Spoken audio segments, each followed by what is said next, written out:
Hey guys what's up. तो स्वागत है आपका एक नए वीडियो में।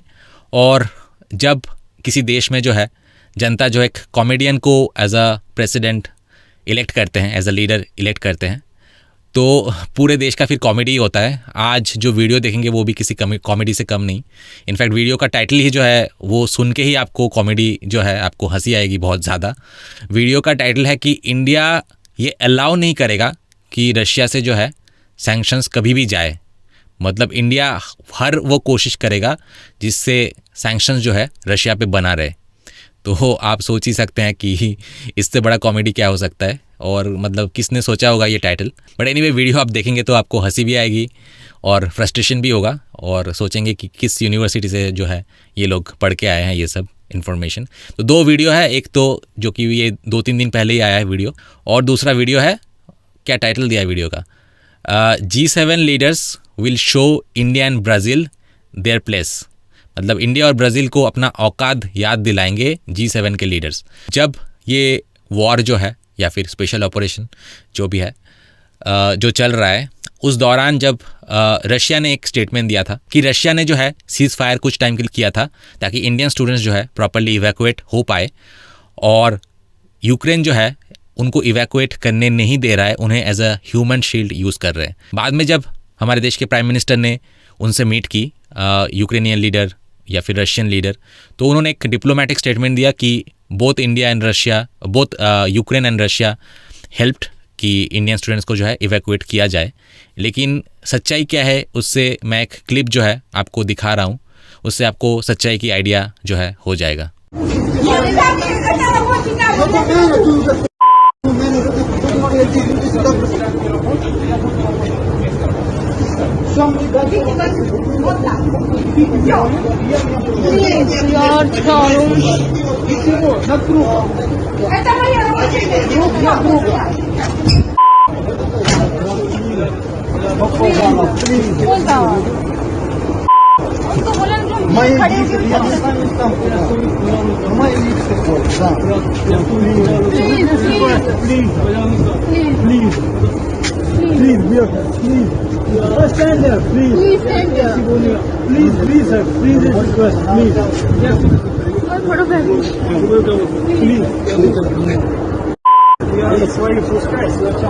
तो जैसे कि आप देख सकते हैं कि इंडियंस को जो है ट्रेन बोर्ड करने नहीं दिया जा रहा है।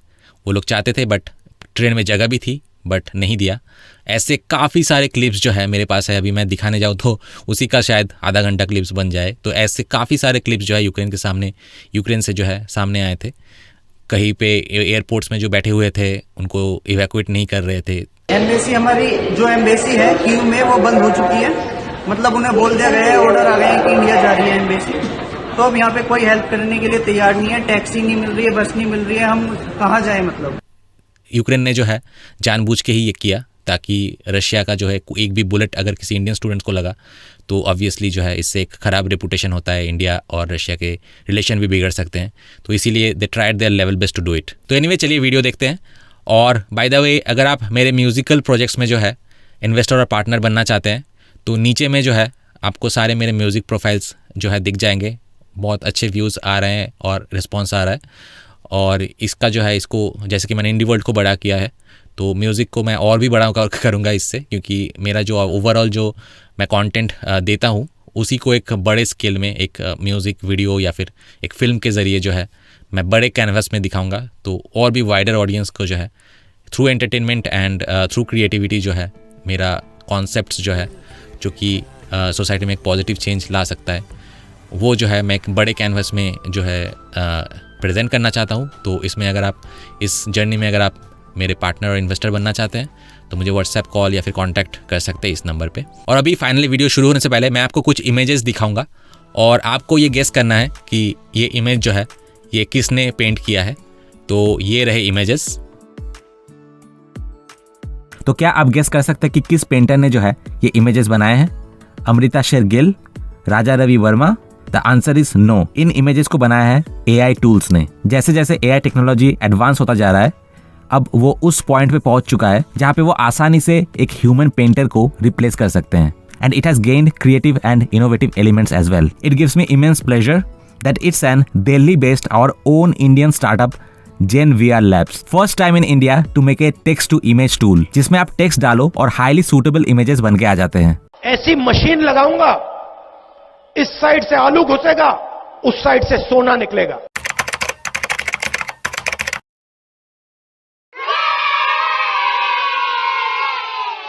Isn't it magical? If you want to experience this magic, just like I did, then the link is in the description. अगर आप referral code YT IndieWorld Gen VR का इस्तेमाल करते हैं तो आपको मिलेंगे पूरे 10% डिस्काउंट।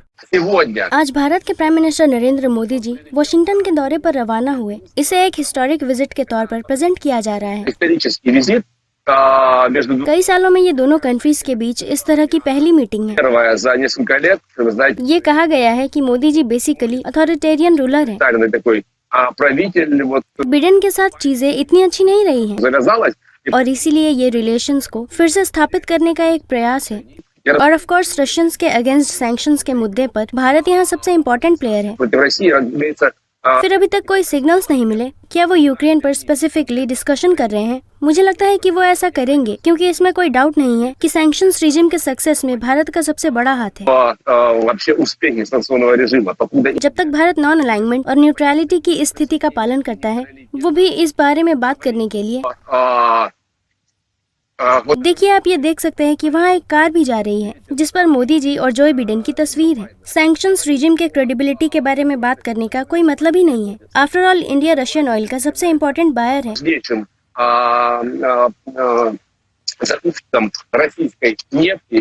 और एक कंट्री के रूप में ये दुनिया की 5th सबसे बड़ी इकोनॉमी है और पॉपुलेशन के मामले में पहले स्थान पर है। इस तरह के डायलॉग की पॉसिबिलिटी का आखिरकार मतलब क्या है? कई एक्सपर्ट्स का ये कहना है कि 10 साल पहले तक यूएस गवर्नमेंट मोदी जी जैसे लीडर से बात तक नहीं करना चाहती थी और नेगोशिएशन टेबल पर भी नहीं बैठना चाहती थी। और अब हम ये देखते हैं कि यूएस चाइना के साथ रिलेशन स्थापित करने का प्रयास कर रहा है, जिसके साथ पिछले कई सालों से टकराव होते आए हैं। годами выстраивались, в общем-то, было противостояние. Попытка और भारत के साथ डायलॉग का प्रयास कर रहा है। क्या यूनाइटेड स्टेट जियोपॉलिटिकल फील्ड पर अपनी पॉलिसी का एक न्यू वर्जन खोजने की कोशिश कर रहा है? मैं ये कहूँगा कि यहाँ पर प्रोबेबली कोई पैरेलल प्रोसेस नहीं चल रही है जो चाइना और भारत के साथ रिलेशंस को रिस्टोर करने की अपॉर्चुनिटी हो। जैसा कि मैं अब देखता हूँ, वो म्यूचुअली एक्सक्लूसिव ट्रेंड्स है क्योंकि हमने जो देखा है, ब्लिंकिन उसी के साथ आया है। ये अगर सिर्फ तनाव को कम करने के संदर्भ में है तो ऑफ कोर्स ये इम्पोर्टेंट है। хотя бы вопросы деэскалации, то есть слишком уж. चाइना और यूनाइटेड स्टेट्स के बीच रिलेशंस इतने खराब हो गए हैं कि वो वर्ल्ड पीस के लिए खतरा हो गए हैं, Для мира во всем мире. जैसा कि वो सोवियत टाइम में कहा करते थे। इसीलिए कांटेक्ट या लेवल काफी इम्पोर्टेंट है। लेकिन अब बीजिंग और वाशिंगटन के संबंधों की वाशिंगटन और दिल्ली से तुलना करना इम्पॉसिबल है। Китай и Вашингтона с Вашингтоном и Дели невозможно все-таки. मोदी अथॉरिटेरियन स्टाइल के बावजूद भी भारत वहीं बना हुआ है, जिसे वो दुनिया की सबसे बड़ी डेमोक्रेसी कहते हैं। Самой большой демократии в мире так и есть. सो ये ऐसा ही है। पॉपुलेशन के टर्म में ये वास्तव में एक डेमोक्रेसी है, मगर ये उतना लिबरल नहीं है जितना ये पहले था। लेकिन पिछले कुछ सालों में भारत सैद्धांतिक तौर पर अमेरिकन फ्रेंडली कंट्री बना हुआ है। तो कुल मिलाकर बात ये है कि अमेरिकन के प्रति हिंदुओं की भावनाएं बेहतर हुई हैं। Единство по поводу Америки улучшились. और ऑफ कोर्स इंडिया भी यूएस और चाइना के बीच टकराव पर खेलता है। США и Китая.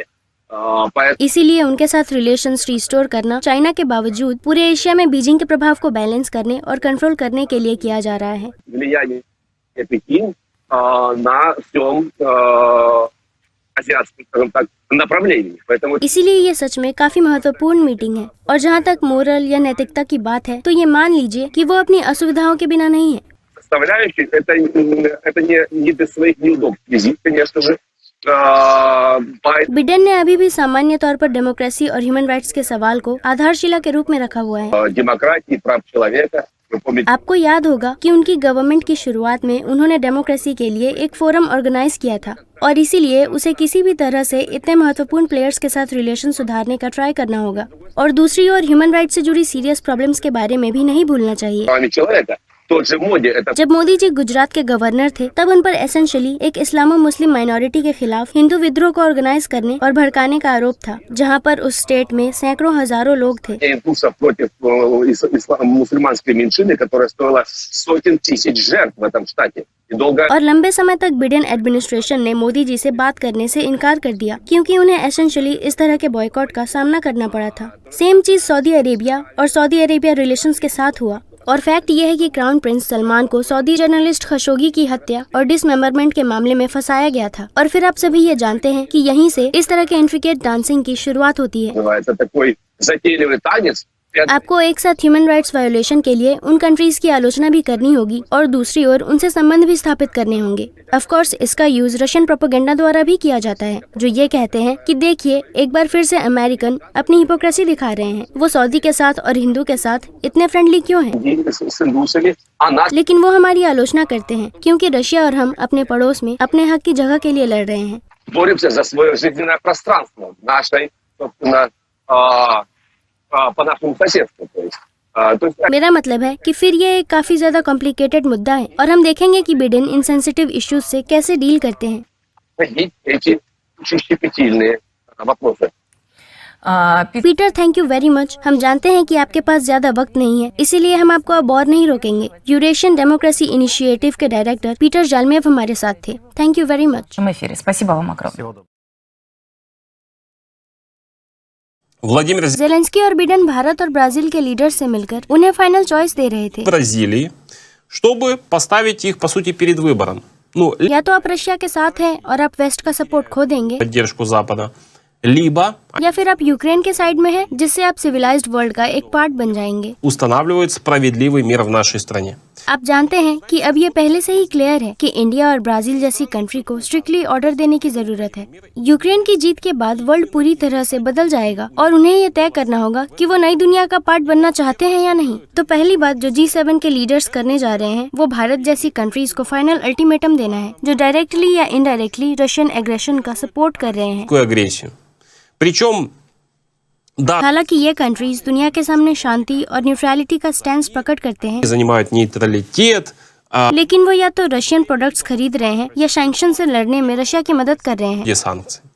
И вот लेकिन अब G7 के लीडर्स ओपनली ये कह रहे हैं कि इसे सुलझाने का समय आ गया है, пришло время определиться, потому что क्योंकि रशिया के बिना लाइफ को अडेप्ट करना हमेशा से जरूरी था। было предостаточно. И вот और अब सभी G7 कंट्रीज मिलकर कह रहे हैं कि ऐसी कंट्री जो इनडायरेक्टली रशिया की मदद कर रही है, अगर उन्होंने ऐसा करना तुरंत बंद नहीं किया तो उन्हें सीरियस कंसिक्वेंसेस फेस करने पड़ सकते हैं। और यहाँ हम सिर्फ चाइना ही नहीं बल्कि इंडिया और ब्राजील जैसी कंट्रीज की भी बात कर रहे हैं। такие страны, как Индия и Бразилия.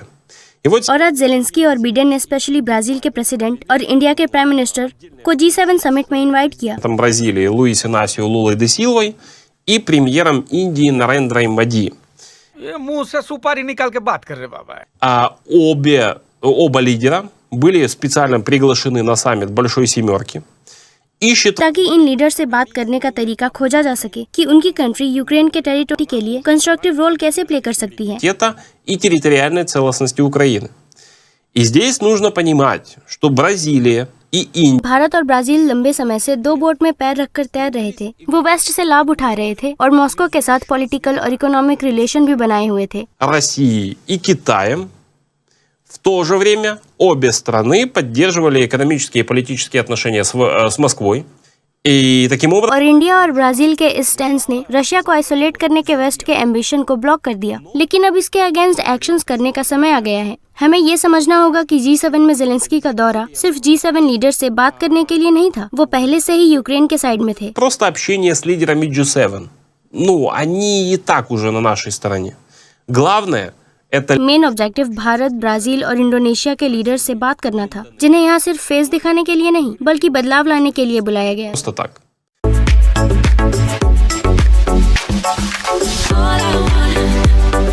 सबसे पहले हो 7 लू 8 आई ने लिखा है कि इंडिया और ब्राजील को अपने औकात याद दिलाएंगे, सस्ता नशा करना बंद कर। उसके बाद यूजर केम9 ने लिखा है कि अभी भी किसी भी देश इतने बड़े नहीं हुए हैं कि वो इंडिया और ब्राजील को अपनी जगह दिखा सके। उसके बाद यूजर को2 डीपी ने लिखा है कि बिना पेपर वर्क और एग्रीमेंट्स के हमें किसी भी बात पे विश्वास नहीं करना चाहिए। उसके बाद उन्होंने अपने सेकेंड ग्रेड नॉलेज के थ्रू एक प्रोवर्ब लिखने की कोशिश की है, words can't spread like butter if the decision to be recorded remains an empty phrase. क्या बोला तूने? सारा मूड खराब कर दिया मेरा। मिस्टर गुड पीपल ने लिखा है कि इन्होंने जैक सुलिवन की कोई स्टेटमेंट कोट करके लिखा है कि हम यूक्रेन को F-16 फाइटर्स तभी देंगे अगर यूक्रेन हमसे ये वादा करता है कि US F-16 से यूक्रेन अमेरिका को कभी हमला नहीं करेंगे। ये पता नहीं जैक सुलिवन ने सच में कहा है कि नहीं, बट सेंस बनता है क्योंकि अभी फॉर एग्जांपल अफगानिस्तान में उनके बहुत सारे इक्विपमेंट्स जो है, हेलीकॉप्टर्स वगैरह जो है, तालिबान उनको उड़ाने की कोशिश कर रहा है और ऑब्वियसली जिस दिन वो उड़ा लेंगे उस दिन वो USA में ही सबसे पहले हमला करेंगे। तो शायद यह ट्रैक रिकॉर्ड देखते हुए यूक्रेन के लिए इन्होंने कहा है। वैसे तो मदरसा में अभी इनको प्लेन्स हेलीकॉप्टर्स उड़ाने की जो है शिक्षा अभी नहीं मिली है ठीक से, बट शायद यूक्रेन उड़ा लेगा तो यूक्रेन के केस में वो लोग ज्यादा ही फियरफुल है। उसके बाद तापा यापम ने लिखा है कि रशिया और ब्राजील को औकात याद दिलाएंगे। तुम्हें लगता है कि दुनिया तुम्हारे इशारे पे चलती है, तुम्हें लगता है कि तुम्हारे क्राइम पे पूरे दुनिया तुम्हारी साथ देगी, है ना।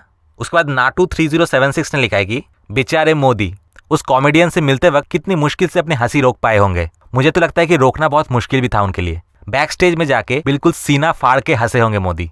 उसके बाद राजवाल ने लिखा है कि अजीब बात है कि इंडिया एक ऐसा देश जहाँ पे लोगों को अकल नहीं है, उन्हें अभी भी स्कूल चिल्ड्रन की तरह ये समझाना पड़ रहा है कि क्या सही है और क्या गलत। उसके बाद आदिल बेकिशान ने लिखा है कि अभी भी वेस्टर्न नेशंस रशिया को ऐसे बहुत सारे कंपोनेंट सप्लाई कर रहे हैं जो कि रशियन मिलिट्री पर्पसेस के लिए यूज हो रहे हैं। यूक्रेनियंस को ये समझा के फायदा नहीं है, उनकी अकल अब घुटने में भी नहीं एड़ियों में आ चुका है, तो अब इनसे क्या एक्सपेक्ट करना। उसके बाद यूजर RB4U ने लिखा है कि ज्यादा हवा में मत उड़ो, आप लोगों ने उनके रिलीजन को इंसल्ट किया है, मोदी आपको कभी माफ नहीं करेंगे। आप लोगों को ना तो इंडियन कल्चर के बारे में पता है, ना तो इंडियन लोगों के बारे में पता है और ना ही मोदी के बारे में पता है। उसके बाद यूजर यूवी ने लिखा है कि वो सब तो ठीक है, लेकिन मोदी से मिलने के बाद ज़ेलेंस्की के शक्ल का 12 क्यों बजे हुए थे, और इंडियन प्राइम मिनिस्टर से मिलने के बाद ज़ेलेंस्की का जो बिगड़ा हुआ फेस था उससे साफ नजर आता है कि इंडिया ने ज़ेलेंस्की को दोबारा उस बुढ़ाओ के टे चाटने के लिए वापस भेज दिया।